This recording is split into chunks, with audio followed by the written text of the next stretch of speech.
Hello everybody, E here. Welcome back to another book review. Today we are talking about a book right up front that I got for free for review. I was sent an electronic ARC, an electronic advanced review copy, because the physical ARC was not ready yet, and I enjoyed this author. The last book I read by this author, I enjoyed it so much that I accepted it.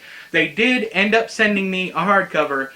So today we're talking about Lisa Jewell's The Family Upstairs. It's a pretty cover, if I'm honest. It's a pretty cover. Fits really well with the story also. But yeah, they sent me, last year they sent me Watching You. They didn't have any cover at all. I went out and bought my own copy because I had to have it. I had to. Had to have it for the shelf, but they were nice enough to send me a hardcover copy, so thank you so much, Ariel at Atria Books. I appreciate you. On with the review. So this book follows three separate groups, three separate people, three separate timelines. There's there's a lady who comes into, inherits a house. There's another family that's in America, and they're kind of on the run, and then there is a whole other section from Henry and Phineas, or Finn. And if I'm completely honest with you, much like with Watching You, I like the supporting characters more, and I really did like the flashback stuff more in this book with Henry and Phineas. Those were my favorite sections. But one thing, I don't want to talk too much about this book other than to say that you really need to stick with it. This book is very strong if you stick with it. It can be very confusing at times on who you're with and what you're up to, but I assure you, without any spoilers, I assure you, everything comes together very nicely. One of the only complaints I had about Watching You, the previous book I read by this author, was that everything seemed a little too neatly tied up with a bow. In this one, I did not feel that way. Even though there is much cohesion, I did not feel that way toward this book. But one of the things I really want to stress with this author, this book, her previous book that I read, she is fantastic with characters and character development. Every single one of these characters read like real people. It is so rare these days to come across a thriller. I only really know 3 thriller authors who are working this hard with their supporting characters as much as they are their main characters. That's Nathan Ripley, or Nabin Ritham. Sorry, I always get his name wrong. But he writes under the name, he writes thrillers underneath the name Nathan Ripley. Caroline Kepnes and Lisa Jewell. Those are the 3 thriller writers working right now that check off all the boxes. There are other good thriller authors like Amina Akhtar, Araminta Hall, people like that, but they focus mainly on the main characters. With these books, I tend to like their side characters more than I like their main characters, which is very odd, but it's the side characters that keep me around.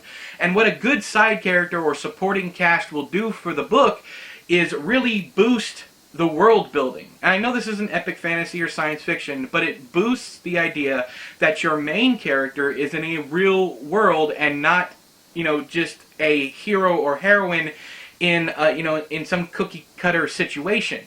It really, and that's one of the things that I'm learning a lot about John Connolly. I guess I can add John Connolly to this, because I consider him more on the thriller side than horror side right now.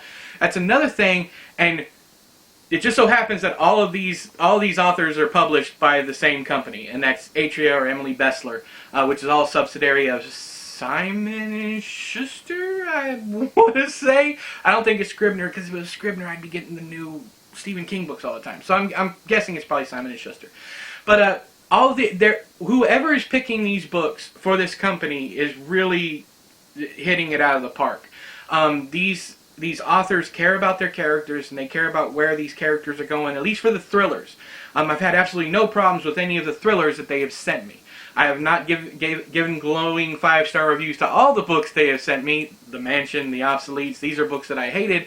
But all of the thrillers so far that I have gotten from them have been excellent, well above the bar. And The Family Upstairs is just another one continuing that quality. So kudos to the publisher and kudos to the authors themselves, especially Lisa Jewell. If you have not read anything by Lisa Jewell, I will go out. I suggest highly you go out and pick up one of her books. I suggest Watching You, and I definitely suggest The Family Upstairs. There's another one. There's another one sitting on my shelf that I can't remember the name of. It's like man, I don't even want to get it wrong. Hey, hang on. Here, we're going to cheat. But this one is out, let's see here. Is it the 5th of November? Yeah, this one's on sale the 5th of November. I will leave a link down there in the doobly-doo so you guys can go pre-order it. And I'll definitely be doing a book birthday for this one. Let's see here. Then She Was Gone is the other book I have. And I'll probably be jumping on that next year. She's one of these authors that I would like to try and space out. She also writes contemporary fiction from what I was told, and not all of her stuff, or is it women's fiction? I don't know. Not all of her stuff is thriller stuff. If I end up loving when she Was Gone, why is that so hard for me to remember? What is going on? Then She Was Gone. If I end up liking Then She Was Gone, I will probably end up going back and reading all of her stuff, whether it be women's literature or contemporary or even romance. I'm enjoying her work so much. But anyways, if you're interested in the book, if it sounds like something you'd like, let me read a little bit for you right here. Soon after her 25th birthday, Libby Jones returns home from work to find the letter she's been waiting for her entire life. She rips it open with one driving thought. I am finally going to know who I am. She learns not only the identity of her parents, but also that she is the sole inheritor of their abandoned mansion on the banks of the Thames in London's fashionable Chelsea neighborhood. The home, even in its dilapidated state, is worth millions. What she doesn't know is that others have been waiting for this day as well, and although they've been in hiding, they are now heading her way. Nearly 25 years ago, police were called to 16 Cheyne, C-H-E-Y-N-E, I don't know, walk, with reports of a baby crying. When they arrived, they found a healthy 10-month-old safe and sound in the upstairs bedroom. In the kitchen, 3 dead bodies, all dressed in black, were seemingly posed next to a hastily scrawled note. The 4 other children reported to live at Cheyenne, I'm not sure, walk, were gone. In The Family Upstairs, the New York Times best-selling author of Then She Was Gone, and a master of bone-chilling suspense, I would actually agree with that. There's some honestly chilling sections in this book especially, delivers a powerful and propulsive story of 2 families living in a house with the darkest of secrets. Now there's a quote here from Ian Rankin. I know I said I was done with this review, but y'all hang out for a second. There's another quote here that I'm going to have to agree with. A twisty and engrossing story of betrayal and redemption, reminiscent of Donna Tartt in scope and quality.